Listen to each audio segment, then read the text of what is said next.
Today we are going to discuss the section number 1.6 which is rules of inference. ठीक है, तो सबसे पहले आज हम डिस्कस करेंगे argument. So what is argument? What is an argument? In mathematics, an argument is a sequence of propositions called premise followed by proposition called conclusion. Mathematics में बेटा आर्गुमेंट क्या है? एक सीक्वेंस है. किस चीज का सीक्वेंस है बेटा? ये सीक्वेंस है प्रोपोजिशंस का. ठीक है, इसमें सारे प्रोपोजिशन सीक्वेंस के अंदर लिखे जाएंगे और इस सीक्वेंस में सिवाय आखिरी प्रोपोजिशन के जो पहले एक से लेकर सेकंड लास्ट तक जितने भी प्रेमिसेस प्रोपोजिशंस हैं उनको हम प्रीमस कहते हैं और जो आखिरी प्रोपोजिशन है उसको हम कंक्लूजन कहते हैं. ठीक है, a valid argument is one that if all its premise are true then the conclusion is true. हमारे पास वैलिड आर्गुमेंट वो है जिसके सारे प्रीमस ट्रू हों और उसकी बेस के ऊपर फिर हम उसका कंक्लूजन है वो भी ट्रू डिक्लेयर करते हैं. ठीक है, तो ऐसे आर्गुमेंट को हम इनवैलिड कहेंगे. तो इसका अपोजिट ज़ाहिर है बेटा इनवैलिड होगा. ठीक है, for example if you have a current password then you can log on to the network. ठीक है जी, ये हमारे पास एक प्रोपोजिशन है. उसके बाद दूसरी प्रोपोजिशन है you have a current password, दूसरी प्रोपोजिशन है. उसके बाद है therefore you can log on to the network, ये तीसरी प्रोपोजिशन है. इसमें बेटा देखिए हम कि टोटल 3 प्रोपोजिशंस हैं. तो हमने कहा कि ये सीक्वेंस के अंदर लिखी हुई हैं तीनों की तीनों, और उसमें जो पहली 2 हैं वो प्रेमिस हैं और आखिरी कंक्लूजन है. तो इसमें देखें if you have a current password you can log on to the network, you have a current password, ये पहली 2 जो प्रोपोजिशंस है प्रीमिस हैं. और इसमें कंक्लूजन क्या है? कंक्लूजन है देयरफॉर, इसलिए हम कंक्लूजन से पहले आमतौर पे ये देयरफॉर का साइन यहाँ पर लिखते हैं, therefore you can log on to the network. तो ये जो थर्ड प्रोपोजिशन है ये बेटा हमारे पास क्या है? कंक्लूजन है. ठीक है,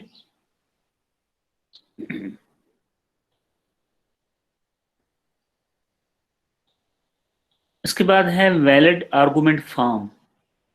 इन the previous example the argument belongs to the following form. ठीक है, इसमें देखिए हमने क्या किया कि P इंप्लाइज Q. अगर आप देखें तो पहली जो स्टेटमेंट थी प्रोपोजिशन थी if you have a current password then you can log on to the network. ठीक है, तो ये P इंप्लाइज Q की फॉर्म थी. ठीक है, इफ देन की फॉर्म थी कि अगर आपके पास करंट पासवर्ड है तो आप नेटवर्क पे लॉग इन कर सकते हैं. ठीक है, उसके बाद आप गौर करें second proposition you have a current password. तो यहाँ पे उसको हमने कहा कि P यानी आपके पास P मौजूद है, तो उसके बाद फिर हम एक लाइन लगाएंगे, देयरफॉर का साइन आएगा और Q और कंक्लूजन हम बताएंगे. तो यहाँ पे हमने कंक्लूजन निकाला था you can log on to the network. ठीक है, तो ये इस फॉर्म में आपने इसको देख लिया. जो पिछली एग्जांपल को हम स्टेटमेंट की फॉर्म में देखा तो अब हमने उसको कैसे देख लिया? उसको वेरिएबल्स की फॉर्म में देख लिया. Indeed, the above form is valid no matter what the propositions are substituted to the variable. This is called a valid argument form. ठीक है जी, तो इसमें हम क्या कर सकते हैं? इसमें कोई P then Q. तो इफ ये हमने बेसिकली क्या किया है इस वैलिड आर्गुमेंट फॉर्म के अंदर, हमने अपनी जो प्रोपोजिशंस हैं उनको वेरिएबल फॉर्म में लिखा है और इसको हम वैलिड आर्गुमेंट फॉर्म कहते हैं. ठीक है, सिंपल प्रोपोजिशन थी इंग्लिश में, उसको हमने वेरिएबल फॉर्म में लिख दिया जिसको हम वैलिड आर्गुमेंट फॉर्म कहते हैं. ठीक है, उसके बाद बेटा हमारे पास है जी by definition if a valid argument form consist premise P1 P2 up to pk and conclusion q, then p1 conjunction p2 conjunction up to pk implies q is a tautology. For example, p implies q conjunction p implies q is a tautology. Some simple valid argument forms called rules of inference are derived and can be used to construct complicated argument form. ठीक है, तो बेटा इसमें देखें कि एक और हमारे पास क्या है, एक एक नई चीज है जिसमें हम ये कह रहे हैं कि हमारे पास ये जो वैलिड आर्गुमेंट फॉर्म है ये हमें lead to the rules of inference. ठीक है, हमारे पास इसी तरह के जितने भी वैलिड आर्गुमेंट फॉर्म्स हैं डिफरेंट, जो हमारे रूल्स को मिलके, जो हमारी डिफरेंट चीज़ों को मिलके बनती हैं, वो उनको हम क्या कहते हैं, रूल्स ऑफ इन्फ्रेंस। ठीक है जी, जैसे कि आप देख सकते हैं कि हमारे पास यहाँ पे एग्जांपल में एक चीज़ पे फोकस किया गया है, वो है टेटोलॉजी के ऊपर। टेटोलॉजी ऐसी प्रपोजिशंस हैं जो हमेशा ट्रू रहती हैं। ठीक है, तो यही हमारे पास जो ऐसे हमारे पास अब वैलिड आर्गुमेंट्स फॉर्म है जो हमेशा ट्रू होंगे, जैसे कि ये हमने देखा कि हमारे पास है P1 conjunction P2 conjunction up to PK implies Q, ये हमारे पास एक टेटोलॉजी है। ऐसे ही हमारे पास एक और टेटोलॉजी है P implies Q conjunction P। ठीक है, और इसको हम इम्प्लाइज करेंगे इम्प्लाई Q। ठीक है, P implies Q conjunction P whole implies Q, तो ये भी एक टेटोलॉजी है। ठीक है, तो पिछले एक्सरसाइजेस में हम देख चुके हैं कि हम कैसे एक टेटोलॉजी को वेरीफाई कर सकते हैं। उसका एक सिंपल तरीका ये है कि हम ट्रुथ टेबल ड्रॉ करके फाइंड कर लें। अगर हमारे पास कम्प्लेक्सिटी बढ़ जाए तो फिर हम यूजिंग सम आर्गुमेंट फॉर्म हम उसको वैलिड कर सकते हैं कि ये टेटोलॉजी है या नहीं है। ठीक है, वेरीफाई कर सकते हैं। तो अभी इस टोटल स्लाइड का मकसद ये है कि आपको ये बताया जा रहा है कि जो वैलिड आर्गुमेंट फॉर्म्स हैं तो ये डिफरेंट हमारे पास अवेलेबल हो सकती हैं और इनको हम रूल्स ऑफ इन्फ्रेंस कहते हैं।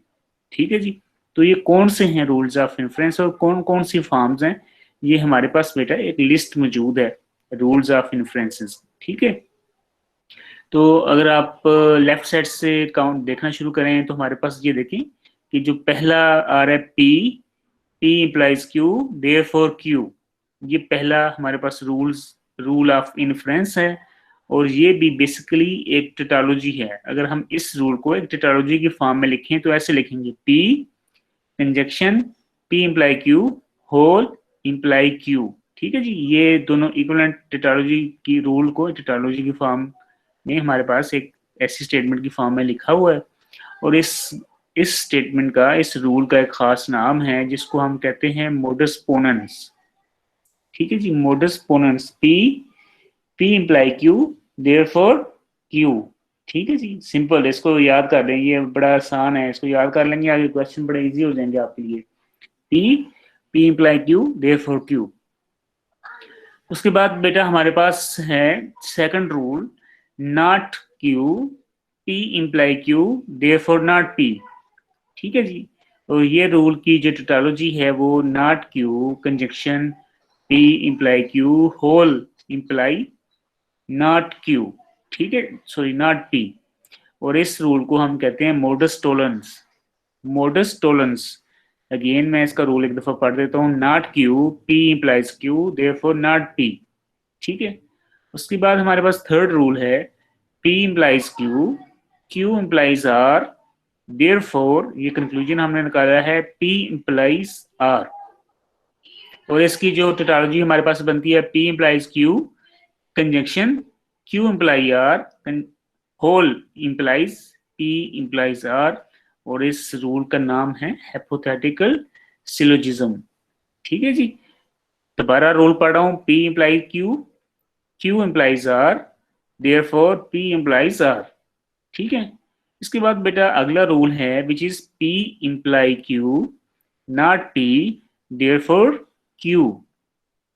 P इन कंजक्शन P disjunction Q, चलो P disjunction Q, not P, therefore Q, और इसकी टेटोलॉजी है P disjunction Q, conjunction not P, whole implies Q, ठीक है जी। और इसको डिसजंक्टिव सिलोजिज्म कहते हैं, डिसजंक्टिव, ठीक है। डिसजंक्टिव आपको पता ही है, आर को आर की फॉर्म में डिसजंक्टिव हम कहते हैं, डिसजंक्टिव सिलोजिज्म। तो पी और क्यू, तो ये जो पी डिसजंक्शन क्यू जो है ना, इसके इसी की नाम की मुनासबत से इसका नाम डिसजंक्टिव है, ठीक है। ऐसे ही अगला रूल है पी, और इसका कंक्लूजन हमने निकाला देयरफॉर पी आर क्यू, इसकी जो टेटोलॉजी बनेगी वो है G P implies P R Q, ठीक है। और इस रूल का नाम है एडिशन। तो सिंपली आप देखें कि हमारे पास सिर्फ एक वेरिएबल था पी, और जो हमने कंक्लूजन निकाल लिया है वो है पी डिसजंक्शन क्यू, यानी कि हमने एक और वेरिएबल ऐड कर दिया, तो इसलिए इसका नाम एडिशन है, ठीक है जी। उससे अगला रूल है बेटा हमारे पास P conjunction Q, therefore P, हमारे पास दो वेरिएबल थे, उस तो कंक्लूजन में सिर्फ एक वेरिएबल आ रहा है, और इसकी टेटोलॉजी है P conjunction Q implies P, और इसको सिंप्लीफिकेशन कहते हैं, ठीक है। तो देखिए दो वेरिएबल थे तो हमने एक को ड्रॉप कर दिया, तो ये पी सिंप्लीफाई हमने कर दिया, ठीक है। उसी की मुनासबत से इसका नाम है। उसके बाद है पी, दूसरी स्टेटमेंट है Q, therefore P and Q, P conjunction Q, ठीक है। और इसकी टेटोलॉजी बेटा हमारे पास बनती है P conjunction Q implies P conjunction Q, ठीक है। और इसका नाम, इस पूरी रूल का नाम कंजंक्शन है, ठीक है। और लास्टली हमारे पास है P disjunction Q, not P disjunction R, therefore Q disjunction R, ठीक है। और इसकी टेटोलॉजी बनती है P disjunction Q whole conjunction not P disjunction R whole implies Q disjunction R, और इस रूल को हम रेजोल्यूशन कहते हैं, ठीक है बेटा। तो ये हमारे पास 8 रूल्स हैं टोटल, ठीक है जी। तो इनको अच्छे तरीके से आपने याद कर लें, बाय नेम याद कर लें, क्योंकि आगे इनकी जरूरत पड़ेगी, और बाय नेम पड़ेगी, ठीक है। तो बड़े आसान है, आपने टेटोलॉजी याद करने की जरूरत नहीं है, जस्ट आप रूल्स, इनको रूल ऑफ इन्फ्रेंस, ये जो पहला कॉलम है इसको अच्छे तरीके से समझ लें, याद कर लें, और ऐसे ही जो लास्ट कॉलम है उसके याद कर लें, ठीक है। तो आपको पता हो कि कौन सा रूल्स है, कौन सा रूल है और वो क्या कहता है, ठीक है। अब हमारे पास कुछ एग्जांपल हैं, इन रूल्स को इस्तेमाल करते हुए हम जो इन एग्जांपल्स को सॉल्व करने की कोशिश करते हैं। तो सबसे पहली एग्जांपल है state which rule of inference is the basis of the following argument, state which rule of inference is the basis of the following argument. It is below freezing now, therefore it is either below freezing or raining now, ठीक है। इसमें दो argument, दो इसमें बेटा आप देखें propositions हैं, it is below freezing, therefore it is either below freezing और रेनिंग नाउ। तो हम सबसे पहले क्या करेंगे, इनको वेरिएबल फॉर्म में लेके आएंगे, let P be the proposition it is below freezing now, and the Q the proposition it is raining now, ठीक है। then this argument is of the form P, therefore P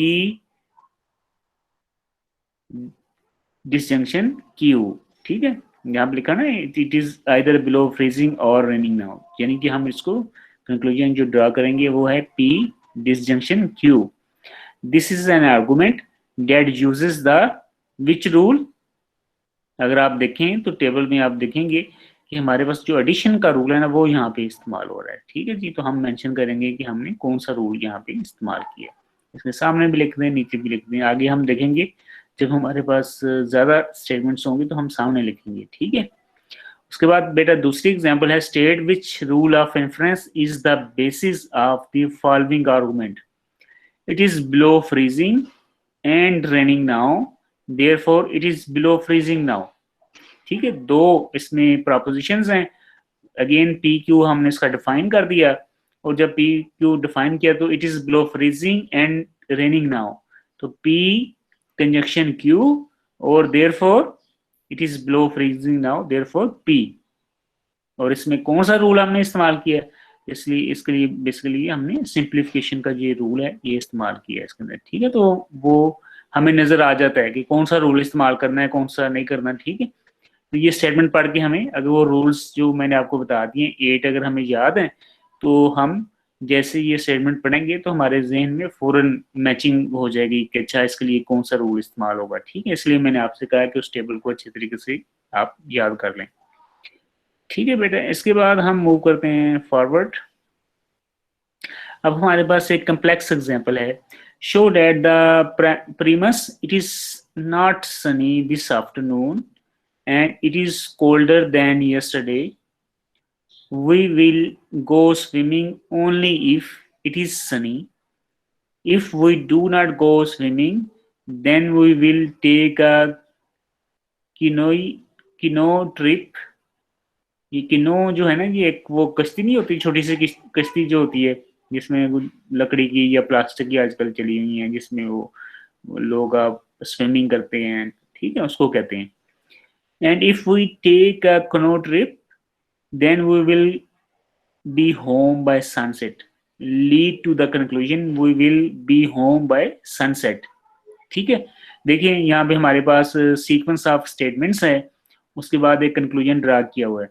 तो आपने इसको बताना है कि कौन से इसमें रूल्स का इस्तेमाल किया गया है।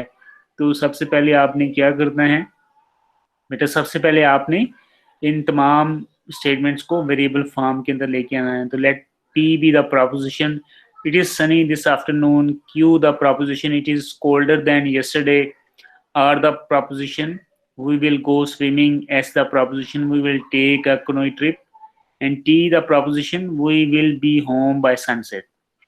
Then the premise become, अच्छा तो ये सारे स्टेटमेंट्स हैं, जब हमने इनको वेरिएबल असाइन कर दिया तो इस फॉर्म में आ गई, not P and Q, R implies P, not R implies S, and S implies T. The conclusion is simply T. ठीक है, तो ये सारी चीजें गिवन हैं, तो आपने इनको जस्ट क्या किया, वेरिएबल फॉर्म में लिखा और फिर उसको ऐसे रिप्रेजेंट कर दिया। अब आपने मिसिंग कनेक्शंस फाइंड करने हैं। मिसिंग कनेक्शन से मुराद आपने फाइंड करना है कि ये कैसी चीजें हो रही हैं by using inference rules. We need to give a valid argument with premise not P and Q, R implies P, not R implies S, and S implies T, and conclusion T. We construct an argument to show that our premise lead to the desired conclusion as follows. तो इसको करने का क्या तरीकाकार है बेटा, सबसे पहले we have to draw two columns. The first column is named as step, ठीक है, और फिर अगला कॉलम में हम लिखेंगे, अगले कॉलम में रीजन कि क्या स्टेप क्या है, रीजन क्या है। सबसे पहले 1 हमने लिखा, ये पहली स्टेटमेंट है, नॉट P कंजंक्शन Q, ठीक है जी, नॉट P कंजंक्शन Q। तो ये बेसिकली हमारे पास प्रीमस है जो कि हमें गिवन है पहले से, ठीक है। तो हमने क्या किया, हमने एक रूल इसके ऊपर अप्लाई किया।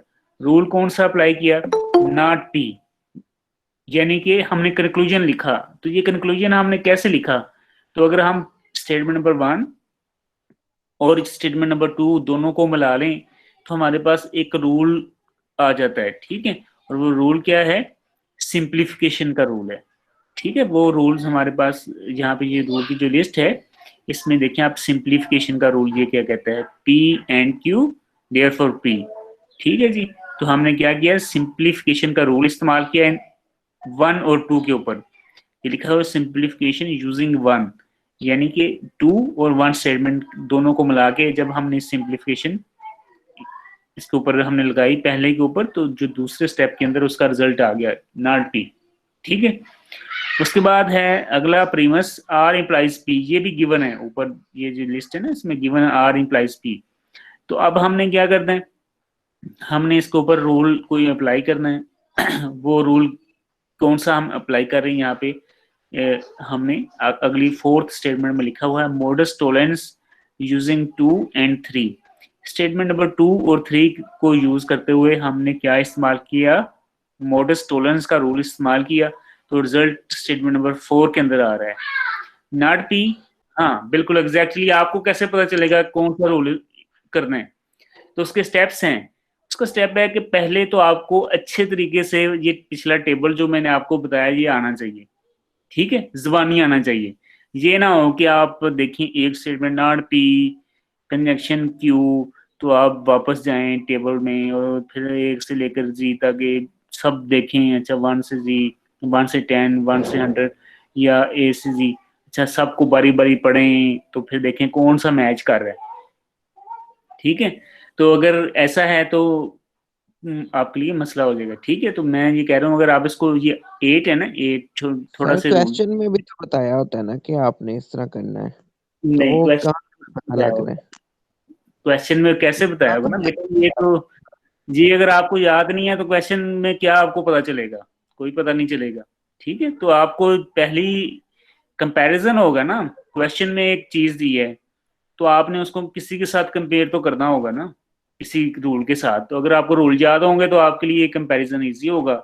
अगर आपको रूल नहीं याद तो आप फिर वापस इस टेबल पे आएंगे और टेबल्स को चेक करेंगे, अच्छा कौन सा रूल हो सकता है कौन सा नहीं हो सकता है, ठीक है। तो मैं स्टेप जो बता रहा हूँ, सबसे पहला काम ये है कि आपको ये टेबल अच्छे तरीके से याद होना चाहिए, ठीक है जी। उसके बाद फिर जब ये टेबल याद होगा तो फिर क्या है, दूसरी चीज है आपकी प्रैक्टिस। आप जितने ज्यादा इस तरह के क्वेश्चन करेंगे, जितना ज्यादा आप इन रूल्स को यूज करने का सीखेंगे तो आप देखेंगे कि आप कंफर्टेबल होते जाएंगे। आप 3-4 एग्जांपल्स करेंगे, आपको गेस या आइडिया आना शुरू हो जाएगा कि यहाँ पे कौन सा रूल हम इस्तेमाल कर सकते हैं, ठीक है जी। शुरू में अभी चूंकि आप पहली इतनी कम्प्लेक्स एग्जांपल देख रहे हैं तो इसलिए आपको थोड़ा सा इशू आ रहा है, क्योंकि इसमें मल्टीपल रूल्स का इस्तेमाल है। लेकिन अगर आप देखें ये जो पिछली एग्जांपल हमने की थी तो इसमें सिर्फ एक एक रूल इस्तेमाल हो रहा है, ठीक है। तो आप फौरन इस शेप को देख के फौरन अंदाजा लगा सकते हैं कि कौन सा रूल है, एक एक रूल है आपको बड़े। तो ऐसे ही आप अगर एक एक रूल आ रहा है तो इशू ही नहीं है आपको, अगर आपको रूल्स याद है। दूसरी जब थोड़ा सा प्रॉब्लम आती है जब मल्टीपल रूल्स आ जाती हैं, तब फिर क्या है, इसको थोड़ा सा प्रैक्टिस करें, 3-4 एग्जांपल्स कर लें। जब 3-4 एग्जांपल कर लेंगे तो आपको आइडिया हो जाता है कि अच्छा कैसे चीज़ें मूव कर रही हैं, कैसे रूल्स अप्लाई हो रही हैं, कौन कौन से रूल्स हैं, डेफिनेटली आपको याद होंगे। तो आप फौरन मैप कर लेंगे कि अच्छा ये रूल यहाँ पे अप्लाई होगा, यहाँ पे इस रूल के चांस हैं, ठीक है। तो अगर यहाँ पे प्रीमस पहला है not P and Q, not P and Q, तो अगर आपके जहन में फौरन होगा कि मेरे जहन में ये कौन से रूल हैं, कौन सा रूल है जो इसको सपोर्ट करता है, नॉट पी एंड क्यू कौन सा रूल है, तो फौरन आपके जहन में जो पिक होगा तो आप उसमें से, अगर आपके पास एक या दो ऑप्शंस अवेलेबल हैं तो आप उसमें से जो बेस्ट है वो यहाँ पे सिलेक्ट कर लेंगे, ठीक है।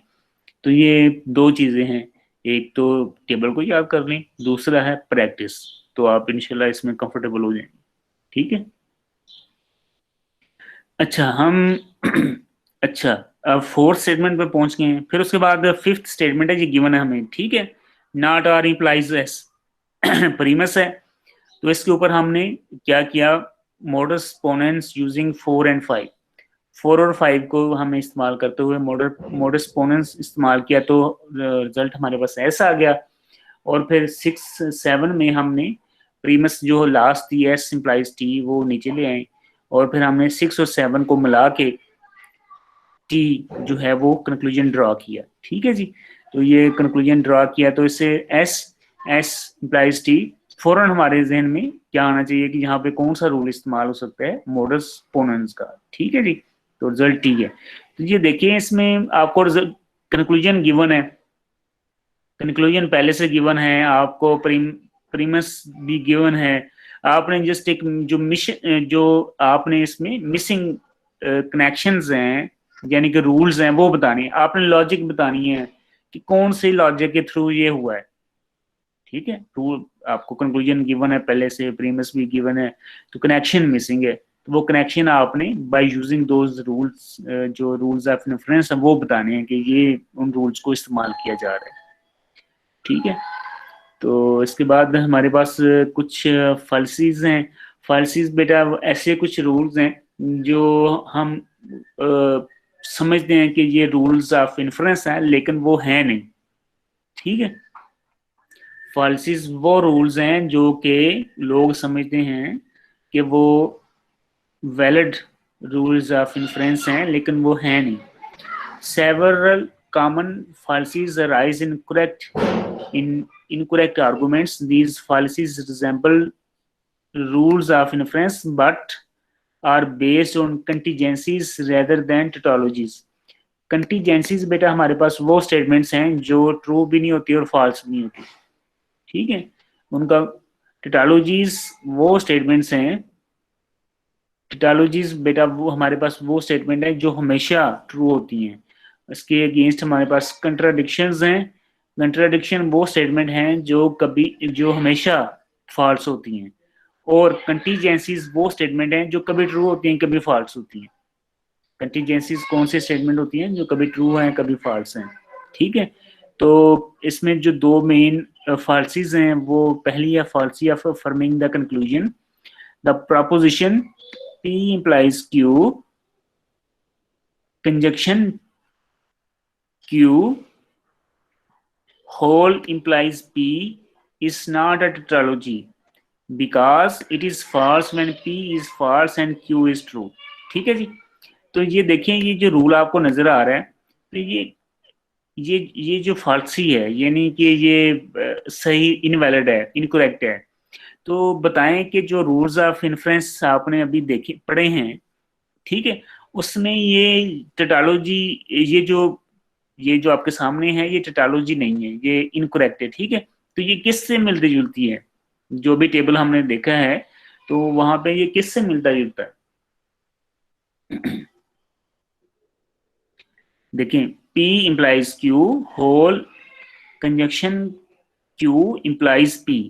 तो मैं आपको टेबल चलें शो करवा देता हूँ, अब आप खुद देख के बताएं कि ये किसके साथ मिलता है करीब तरीन है। मोटस पोनेंस के साथ। हाँ शाबाश, ये मोडस पोनेंस। ठीक है, तो ये देखिए, ये मोडस पोनेंस के थ्रू है। तो यहाँ पे है कि P implies Q, P conjunction P implies Q implies Q। ठीक है, तो यही यहाँ पे गलत किस्म का आर्गुमेंट यहाँ पे बिल्ड करने की कोशिश की जा रही है कि जैसे वहां पे कहाँ पे गई इसके एग्जांपल्स, हाँ ये। ठीक है, तो वहां पे जैसे उन्होंने यहाँ पे देखिए ना, P implies Q, ये तो पार्ट कॉमन था, कंजक्शन हो रही है Q, तो वहां पे जो करेक्ट है उसमें P था, यहाँ पे Q है। तो यहाँ पे ना चेंज करके, पोजीशन चेंज करके कि ये यहाँ पे P की जगह Q आ गया है, तो अब जाहिर है P इधर आ गया है। तो यहाँ पे इसको चेंज करके ये बताने की कोशिश की है कि ये रूल भी करेक्ट है, लेकिन ऐसा नहीं है। ठीक है, ये टेटालॉजी, जो सो कॉल्ड टेटालॉजी है, ये टेटालॉजी नहीं है, क्योंकि इस पे जो हमारे पास हमेशा रिजल्ट ट्रू नहीं आता है। क्योंकि हम अगर ये वैल्यू सेट कर दें, P की वैल्यू फॉल्स सेट कर दें, Q की वैल्यू ट्रू सेट कर दें, तो ये टेटालॉजी नहीं है। ठीक है जी, तो ये एक फाल्सी है। उसके बाद सेकंड है डिनाइंग द हाइपोथेसिस। तो इसमें हमारे पास बेसिकली क्या आ रहा है जी, कि इसमें बेटा हमारे पास है इसमें बेटा हमारे पास है P implies Q, conjunction P।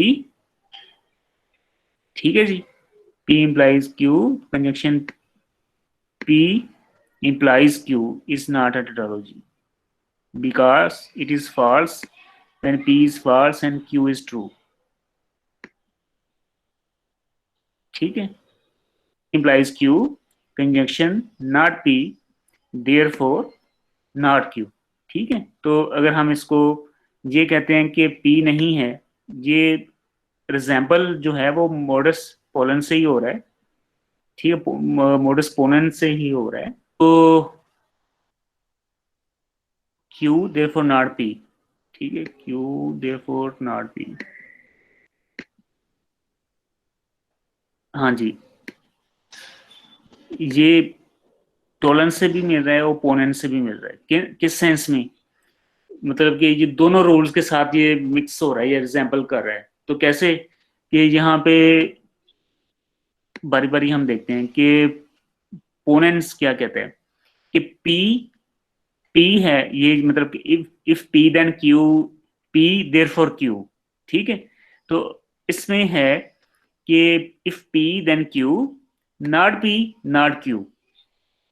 पोनेंस में है P then Q, ठीक है। यहाँ पे है not P not Q, ठीक है। यहाँ पे उसको मिलाने की कोशिश की गई है कि अगर P है तो Q है, तो अगर P नहीं है तो फिर Q भी नहीं है, ठीक है।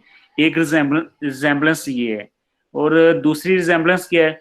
दूसरी रिजेम्बलेंस है आपके पास टॉलरेंस के साथ, कि नॉट क्यू नॉट पी, ठीक है जी, नॉट क्यू नॉट पी। तो यहाँ पे हम नॉट क्यू इधर आ रहा है और नॉट पी आगे जा रहा है, तो उसको रिवर्स करके यहाँ पे रिजेंबल करने की कोशिश की गई है कि नॉट पी नॉट क्यू। दोनों तरीकों से ये रिजेंबल हो रहा है, दो रूल्स के साथ, ठीक है। दो रूल्स के साथ इसकी रिजेंबलेंस हो रही है, और जो कि ये टिटोलॉजी है ये इनकरेक्ट है। टिटोलॉजी इसको नहीं कहना चाहिए, इसको आप प्रोपोजिशन कहना चाहिए कि ये प्रोपोजिशन है, ये टिटोलॉजी नहीं है, ठीक है।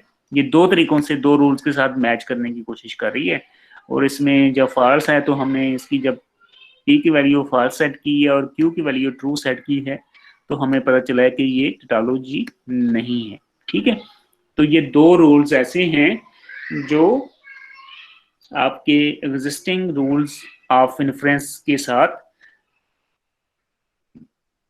रिजेंबल कर रहे हैं, ठीक है। लेकिन दोनों रूल्स जो हैं जो आपके सामने हैं ये टिटोलॉजीज नहीं हैं, देयरफॉर हम इनको फाल्सीज कहते हैं, ठीक है। तो ये इनके थ्रू अगर कोई आर्गुमेंट बिल्ड करेगा, कोई कंक्लूजन निकालेगा, तो वो वैलिड नहीं होगा। इसकी एग्जांपल हम देख लेंगे। Is the following argument valid?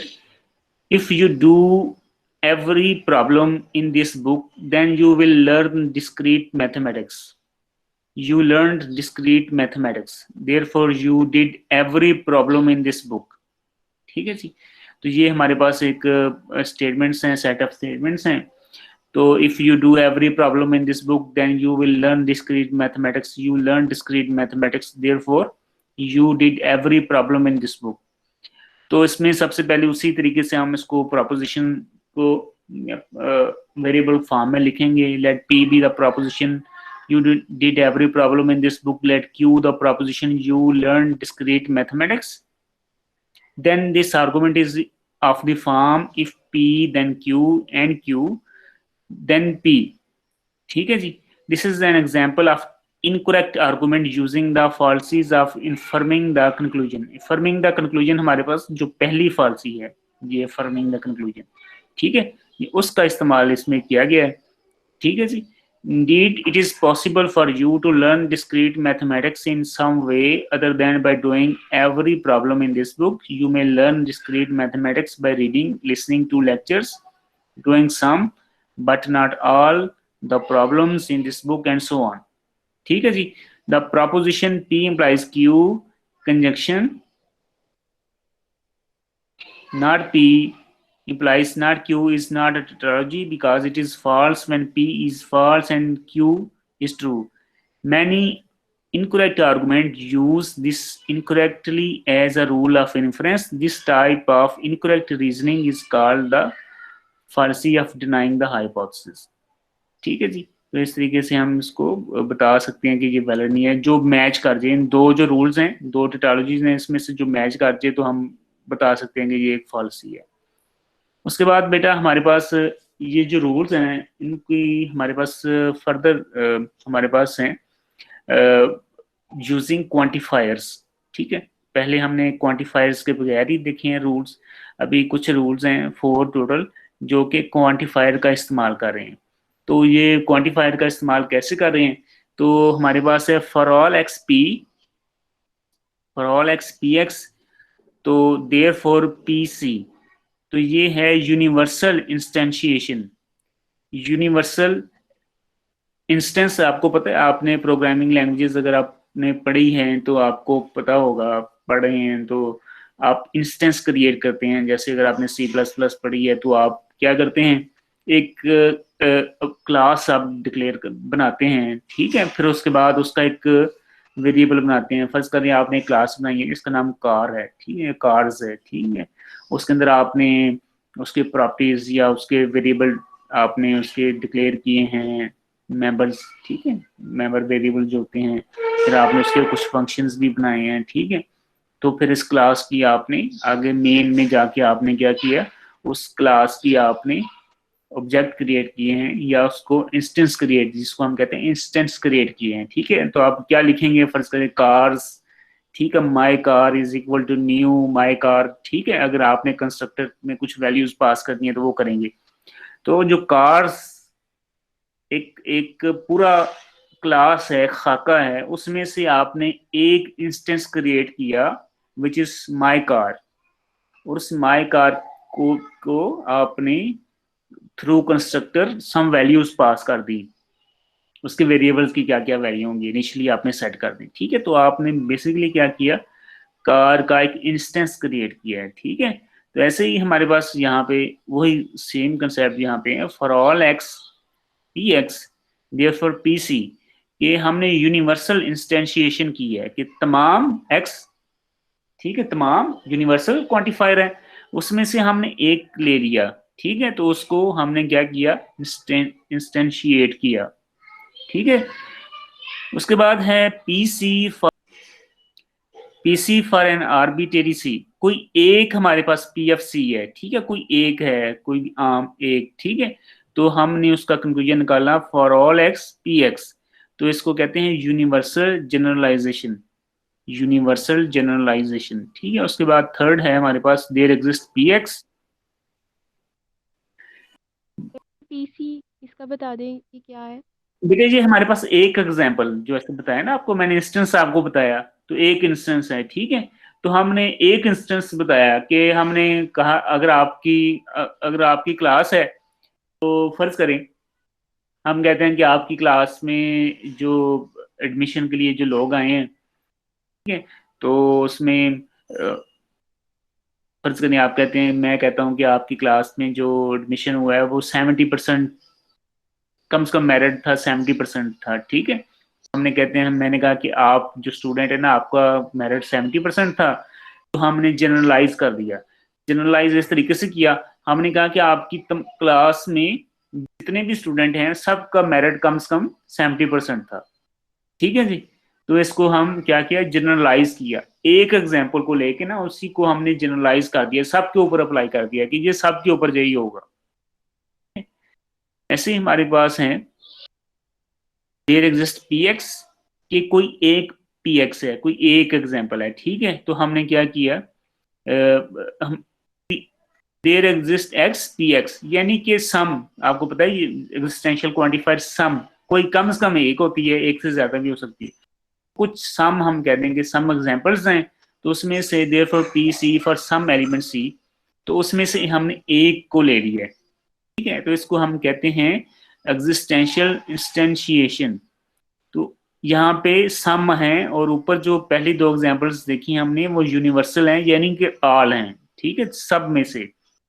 अब इसमें P C for some element C, last वाली को देखें, P C for some element C therefore there exist P of X, ठीक है। तो इसको एग्जिस्टेंशियल जनरलाइजेशन कहते हैं। अब इसमें आखिरी जो पहले दो रूल्स हैं और आखिरी जो दो रूल्स हैं, उसमें आपका जो मेजर डिफरेंस आ रहा है वो है कि पहले दो रूल्स में यूनिवर्सल की बात की गई है, क्वांटिफायर की बात की है, आखिरी दो में एग्जिस्टेंशियल की बात की है। तो पहले जो दो हैं उसी आर्बिट्री का मतलब कोई, ठीक है, कोई भी, ठीक है, ऑल के कंटेक्स्ट में इसको हम इस्तेमाल करेंगे। और जो नीचे दो वाले हैं उसमें सम वर्ड आ रहा है, सम का मतलब है कि कुछ कम से कम एक, ठीक है जी। तो ये डिफरेंस है, इस आर्बिट्री और सम के वर्ड से हमें अंदाजा हो जाएगा कि हम किस किस क्वांटिफायर की बात कर रहे हैं, ठीक है जी। तो एक अगर आप देखें तो इसको हम दो हिस्सों में कैटेगराइज कर सकते हैं, दोनों स्टेटमेंट्स जो हैं क्वांटिफायर्स की।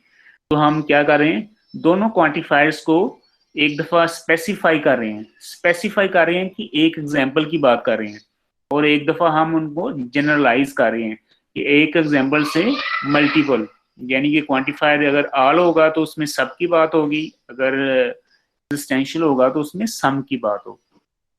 ठीक है, तो ये बाय यूजिंग क्वांटिफायर्स हम उसको इन रूल्स को इस्तेमाल करेंगे जब हमारे पास एग्जांपल्स आएंगी। तो ये चारों रूल हम वहाँ पे इस्तेमाल कर सकते हैं विद द प्रीवियस 8 रूल्स जो हमने पिछले टेबल में डिस्कस किए।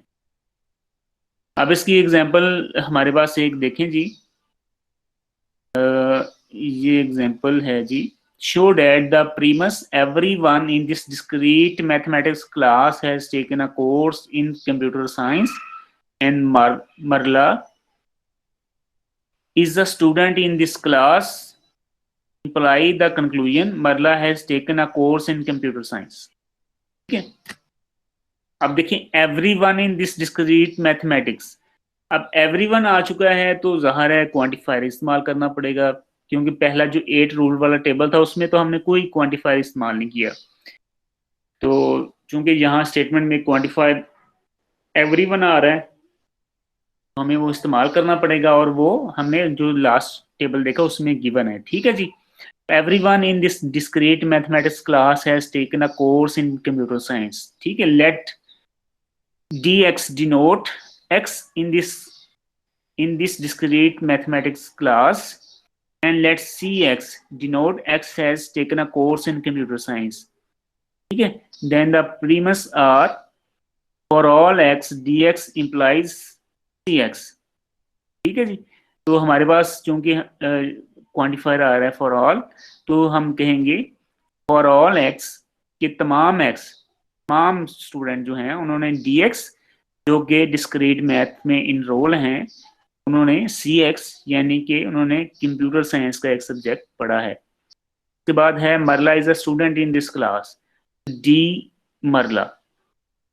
ठीक है, डी मरला, ये दोनों स्टेटमेंट्स हैं, ये बेटा हमारे पास यहाँ पे गिवन है। उसके बाद है हमने कंक्लूजन निकाला है मरला has taken a course in computer science, तो ये सी मरला लिखा हुआ है। ठीक है जी, तो ये 3 स्टेटमेंट्स हैं, इसको हमने इस फॉर्म में लिखा है। अब हमने इनको क्या करना है, इनको हमने रीजनिंग करनी है कि बताना है कि ये कैसे हुआ है। तो 2 कॉलम बनेंगे स्टेप रीजन का। पहले है for all X D X imply C X, तो ये प्रीमस है जो कि हमें गिवन है पहले से यहाँ पे, for all X D X imply C X. ठीक है जी, तो अब हम क्या करेंगे, ये बेटा हमारे पास है प्रीमस है, और इसमें हम देखें यूनिवर्सल क्वांटिफायर है। तो यहाँ पे अगर यूनिवर्सल क्वांटिफायर हमारे पास आ रहा है तो हमारे पास ज़ाहिर है इसमें 2 ही रूल्स बचेंगे, जो पहले 2 रूल्स हैं।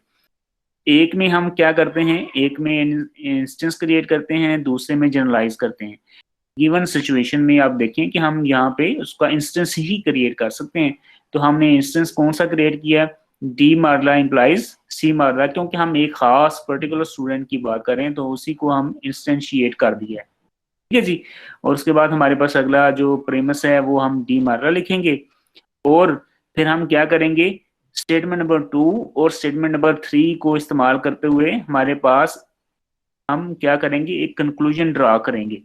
अब स्टेटमेंट नंबर 2 और स्टेटमेंट नंबर 3 जो है, तो अगर आप उसको गौर से देखें तो वो आपको इस फॉर्म में नजर आएगा, if P then Q P, तो फिर हमारे जहन में कौन सा रूल आना चाहिए कि जो यहाँ पे इस्तेमाल होगा।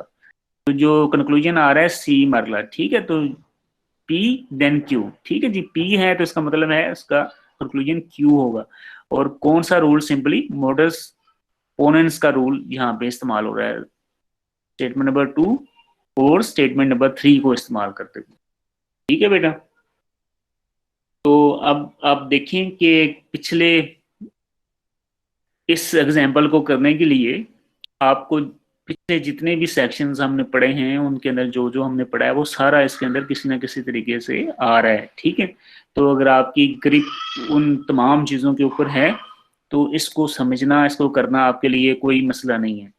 और अगर आप वहाँ से आपकी चीज़ें लैग कर रही हैं, मिसिंग है, तो इन चीज़ों को करना और समझना आपके लिए मसला है। ठीक है, तो इसलिए मैंने कोशिश की है कि आपका साथ साथ पिछला जितना भी है वो साथ साथ क्लियर होता जाए ताकि आगे आपके लिए आसानी रहे। ठीक है, तो आज का सेक्शन इतना ही है बेटा। अभी मैं आपके साथ बुक शेयर करता हूँ। तो क्वेश्चन नंबर 1 हमारे पास है जी, क्या कहता है जी question number 1?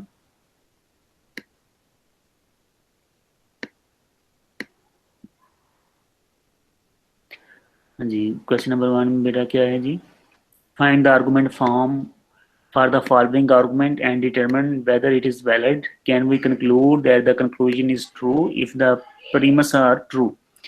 If Socrates is human, then Socrates is mortal. Socrates is human, therefore Socrates is mortal. ये सुकरात जो है अगर तो ह्यूमन है तो सुकरात फानी है, ठीक है। तो इफ पी देन क्यू, तो पी पी क्या है? सुकरात इज ह्यूमन, कि सुकरातीस जो है ना वो ह्यूमन है। तो क्यू, देयरफॉर क्यू, क्यू क्या है? सुकरातीस इज मॉर्टल, ठीक है जी। तो ये if P then Q, P therefore Q की फॉर्म में है, ठीक है जी।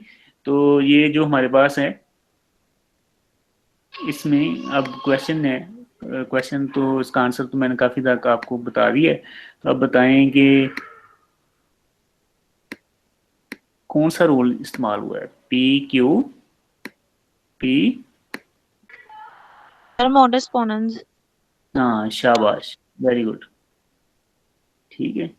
तो उसके बाद है question number 3, what rule of inference is used in each of these arguments, ठीक है। तो आप 2 2 4 5, तो बारी बारी है ना, इसमें 5 हैं तो आपने बारी बारी ना मुझे बताने हैं 5 बच्चों ने, ठीक है। जल्दी जल्दी बताएं ताकि फिर हम इसको खत्म करें ना। तो अगर आप जल्दी जल्दी कर देंगे तो पहला है, मैं स्टेटमेंट पढ़ता हूँ, आप में से कोई भी मुझे बता सकता है कि Alice is a mathematics major, therefore Alice is either a mathematics major or a computer science major, ठीक है जी। तो बताएं इसमें कौन सा रूल इस्तेमाल हुआ है? एडिशन का। सर एडिशन हाँ रूल। शाबाश जी, शाबाश। बी है, Jerry is a mathematics major and a computer science major, therefore Jerry is a mathematics major. इसमें कौन सा रूल इस्तेमाल हुआ है? सिंप्लीफिकेशन। शाबाश। If it is rainy, then the pool will be closed. It is rainy, therefore pool is closed. Modus. हाँ, modus ponens, ठीक है पूरा नाम, क्योंकि modus हमारे पास 2 हैं। उसके बाद है if it snows today, the university will close. The university is not closed today, therefore it is not snowing today. हाँ जी बेटा, बारिश हो गई, यूनिवर्सिटी बंद हो गई, यूनिवर्सिटी बंद नहीं है तो इसका मतलब है बारिश नहीं हो रही। टॉलरेंस का। टॉलेंस। Modus Tollens. शाबाश, टॉलरेंस का। If I go swimming, then I will stay in the sun too long. If I stay in the sun too long, then I will sunburn. Therefore, if I go swimming, then I will sunburn. हाँ जी, तो इसके लिए कौन सा rule smart rule है? If P then Q, if Q then R, therefore P, if P then R, ठीक है जी, या P implies R, तो कौन सा रूल है? Hypothetical syllogism.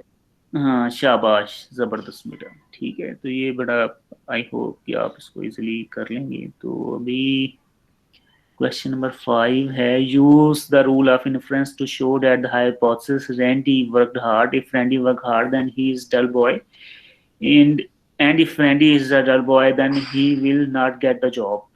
Imply the conclusion Randy will not get the job, ठीक है। तो इसको जो लास्ट एग्जाम्पल हमने देखी स्लाइड्स में उसी तरीके से आपने करना है, ठीक है। बल्कि लास्ट में तो हमने क्वांटिफायर्स का इस्तेमाल किया था, बल्कि उससे पहले ये तो सिंपल रूल्स के थ्रू ही हो जाएगा, ठीक है। तो इसको आप खुद ही देख लीजिएगा। What rules of influence are used in this famous argument, all men are mortal, Socrates is a man, therefore Socrates is a mortal. तो ये हमने क्वेश्चन नंबर 1 में बता दिया है कि कौन सा रूल यहाँ पे इस्तेमाल होगा, ठीक है। 9 है, for each of these collections of premise, what the relevant conclusion or conclusions can be drawn. Explain the rules of inference used to obtain each conclusion from these premise. if I take the day off, if I take the day off, it either rains or snow. I took Tuesday off or I took Thursday off. It was sunny on Tuesday. It did not snow on Thursday.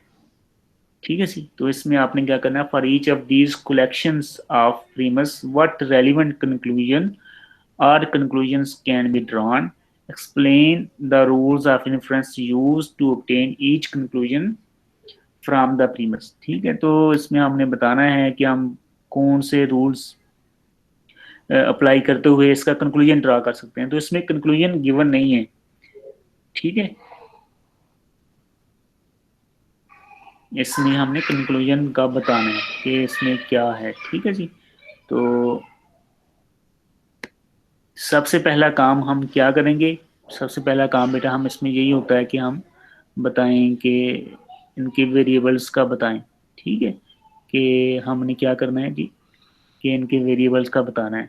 ठीक है, कि कौन कौन से variables हैं। If it take the day off, it is either rains और snow, I took Tuesday off.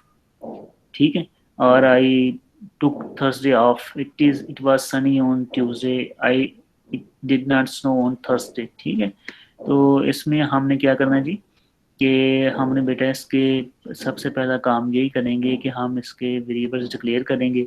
ठीक है जी, उसके बाद हम अगेन उसको एक टेबल की फॉर्म में लिखेंगे। ठीक है जी, तो टेबल की फॉर्म में हम लिखेंगे और साथ ही हम उसका क्या करेंगे, साथ ही बताएंगे कि कौन कौन से रूल्स इस्तेमाल हो रहे हैं। ठीक है जी, इसमें देखिए सबसे पहला काम हमने क्या किया, हमने प्रेडिकेट्स जो है ना वो डिफाइन कर दिए। तो यहाँ पे देखिए हमने लिखा है O of X, I took X off. ठीक है, कोई भी दिन आपने ऑफ करना है तो उसके लिए ओ ऑफ एक्स रखा है। R of X, it rains on X, के रेन उस दिन रेन हो रही है। S of X, it snows on X. ठीक है, तो उस दिन स्नो हो रही है। और इफ ये तीन प्रेडिकेट्स मैंने डिफाइन कर लिए। ठीक है, अब जो स्टेटमेंट्स गिवन है क्वेश्चन में वो ये हैं, if I take the day off, it either rains और स्नो। ठीक है, if I take the day off. ठीक है, तो यहाँ पे if I take the day off, यहाँ पे जो इंप्रेशन आप देखें कि एक कोई भी दिनों में से मैं एक दिन ले लेता हूँ, कोई भी दिन है। ठीक है, किसी भी दिन में से मैं एक दिन ऑफ करता हूँ। ठीक है, तो कोई या सारे दिन, तो हम यहाँ पे यूनिवर्सल की बात कर रहे हैं। ठीक है, यूनिवर्सल की, यूनिवर्सल क्वांटिफायर की। ये फॉर ऑल एक्स, किसी भी दिनों में से ओ ऑफ एक्स मैं क्या करता हूँ, एक डे ऑफ करता हूँ। इट आइदर रेन्स और स्नो, तो इसका मतलब है कि उस दिन या तो बारिश हो रही होगी या बर्फबारी हो रही होगी। ठीक है, उसके बाद अगला है आई टुक ट्यूसडे ऑफ और आई टुक थर्सडे ऑफ। तो सिंपली ऑफ का प्रेडिकेट इस्तेमाल करके ट्यूसडे और का ऑपरेटर इस्तेमाल करेंगे और थर्सडे ऑफ।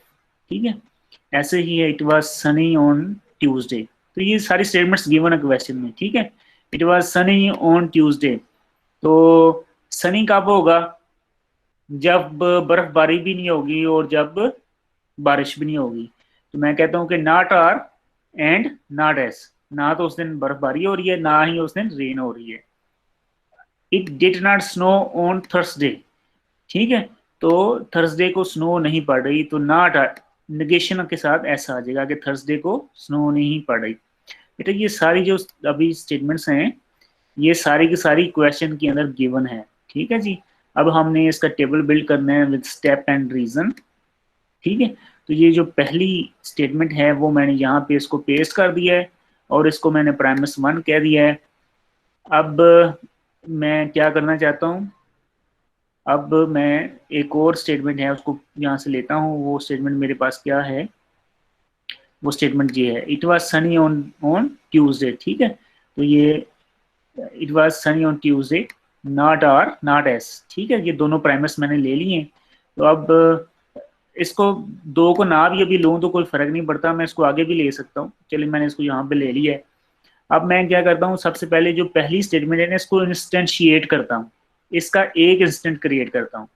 तो मैं एक दिन छुट्टी करता हूँ, मैं कहता हूँ, मैं एक जेनेरिक मेरी स्टेटमेंट है कि मैं उस दिन छुट्टी करूंगा जिस दिन बारिश होगी या बर्फबारी होगी, ठीक है।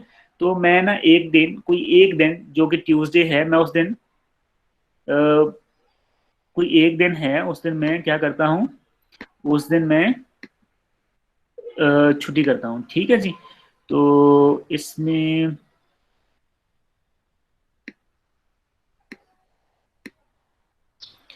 थोड़ा सा अपडेट करेंगे क्योंकि दिन थोड़े से गलत तो लिखा गया।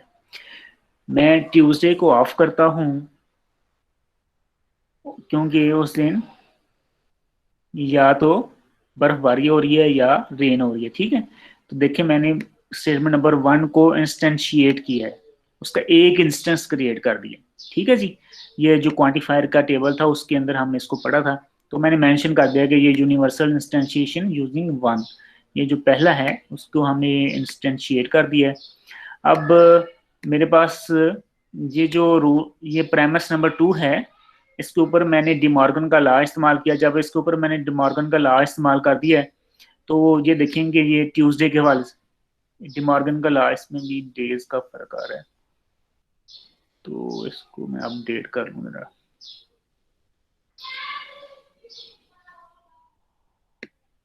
ट्यूसडे ही है, ठीक है, ये थर्सडे गलती से लिखा हुआ है, ठीक है। तो अब मैंने डिमॉर्गन का लॉ यहाँ पे इसके ऊपर इस्तेमाल किया है। ये नॉट नेगेशन ऑफ आर है, नेगेशन ऑफ एस है, तो इन दोनों की नेगेशन आ जाएगी बाहर और इसका ऑपरेटर अंदर से चेंज हो जाएगा, ठीक है जी। तो ये डिमॉर्गन का लॉ इस्तेमाल किया है। अब उसके बाद मैंने क्या किया है कि 3 और 4 के ऊपर मॉडस टॉलरेंस, 3 ये है, थर्ड ये है और फोर्थ ये है, ठीक है जी। तो ये देखें, ये पूरी स्टेटमेंट में क्यू है, ये जो आर ऑपरेटर के साथ जो पूरी स्टेटमेंट क्यू है, तो ये नॉट क्यू है, ठीक है जी। तो जब P, if P then Q, not P, sorry, if P then Q, if P then Q, not Q, therefore not P, ये रूल इस्तेमाल हुआ है। और ये रूल है मॉडस टॉलरेंस का जो हमने टेबल में भी देखा था, ठीक है। उसके बाद हम क्या करते हैं, प्रेमिस 2 जो हम ले रहे हैं वो यहाँ पे, यहाँ से ले रहे हैं, ऑफ कर रहे हैं ट्यूसडे को या थर्सडे को, ठीक है जी। तो ट्यूसडे को या थर्सडे को हम ऑफ कर रहे हैं, TH, ठीक है। तो मेरे ख्याल से इसको डेज का थोड़ा सा इशू आ रहा है,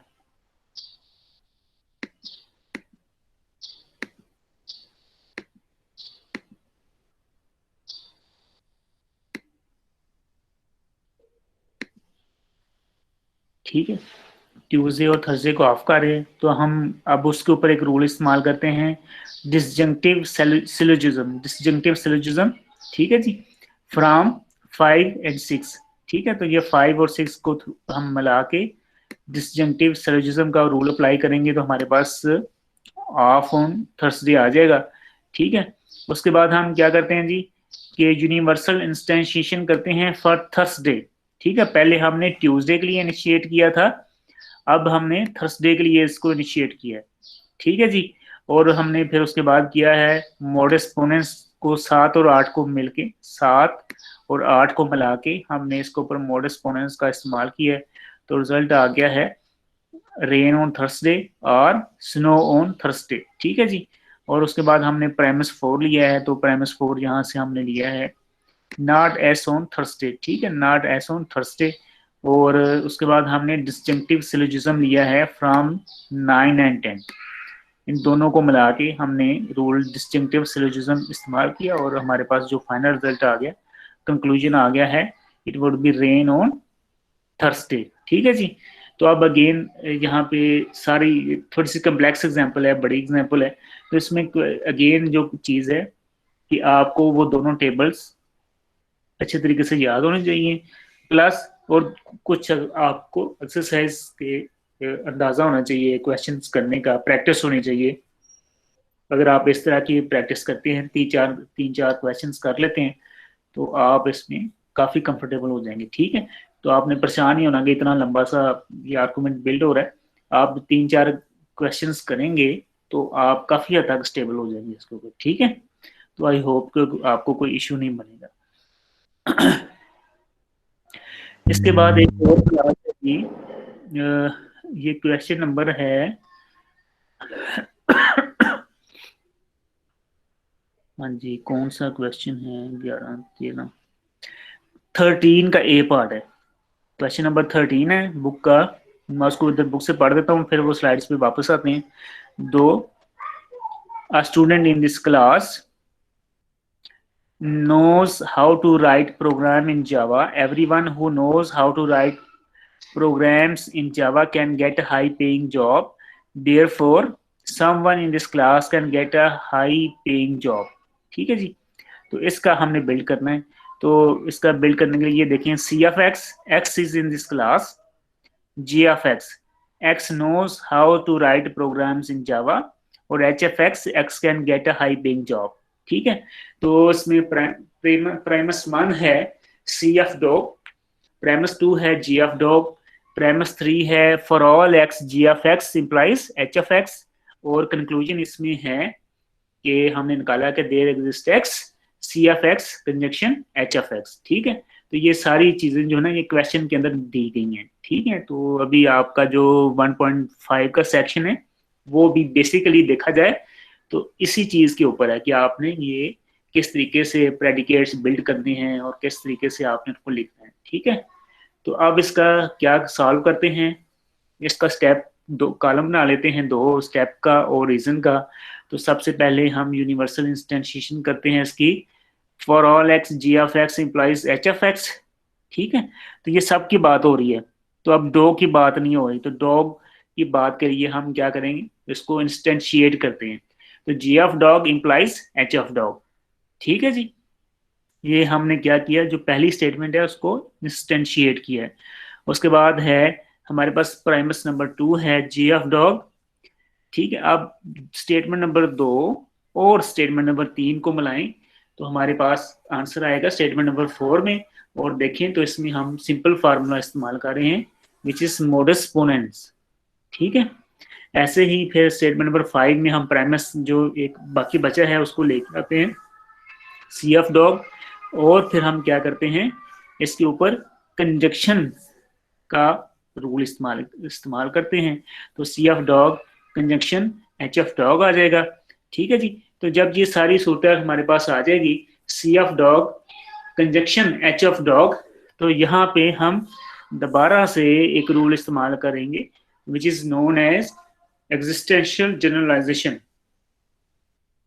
ठीक है जी, तो हमने ये एक एग्जांपल है C of dog and H of dog, तो इससे हमने एग्जिस्टेंशियल जनरलाइजेशन निकाली है, और वो क्या है, there exist X C of X conjunction H of X. ठीक है जी, तो ये इस तरीके से आपने मेरा क्वेश्चन करने हैं, क्वेश्चन आपने इस एक्सरसाइज के 25 तक करने हैं।